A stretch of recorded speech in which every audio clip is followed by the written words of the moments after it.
Burnout Crash brings the fun of the Burnout series to the iPad. This top-down approach is $5 in the App Store and offers a variety of settings, extra features, and intersections to add replayability.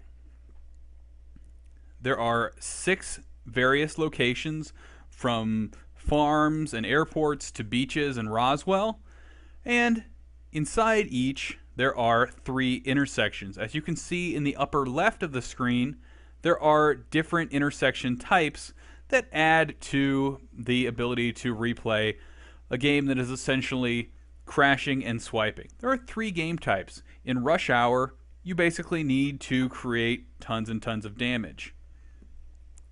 Control the car with your finger until the first crash, and after the crash, you have a crash breaker, which everyone from Burnout knows.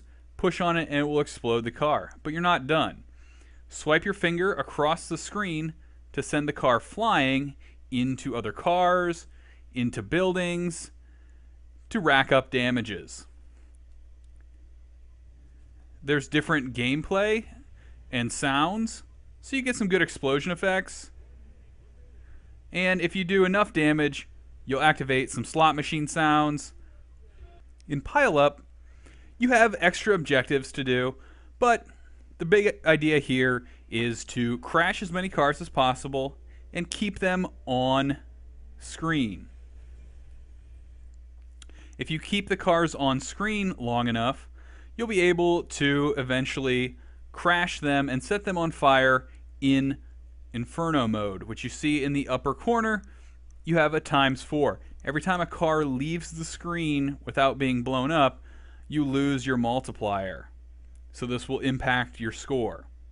Another fun game type, but again, there are only 3 game types. I'll hop out and show you the last game type. The limited number of game types is one reason why some users might find themselves stalling about halfway through the game. Personally, I find the game enjoyable, and the objectives and special features that you find in the game, especially in roadblock mode, where you can call in meteor showers, taxis to crash for higher points, or monsters that come crashing across the screen, make up for little annoyances and the lack of a really good soundtrack. There is no tutorial, so users are left to figure out the game on their own. When you enter the intersection, you can choose multiple areas and different ways to go through.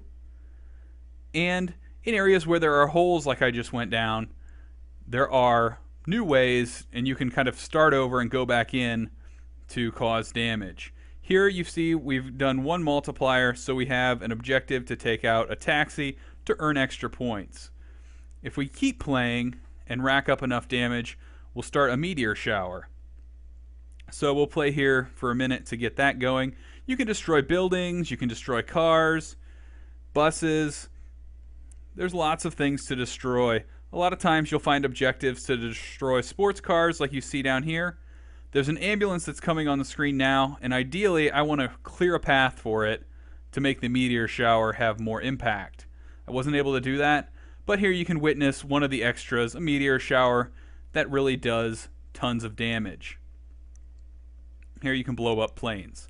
Overall, Burnout Crash is a fun game with a few bugs. Hopefully EA will fix some of these issues, and casual gamers would do better to pick up the game when it goes on sale.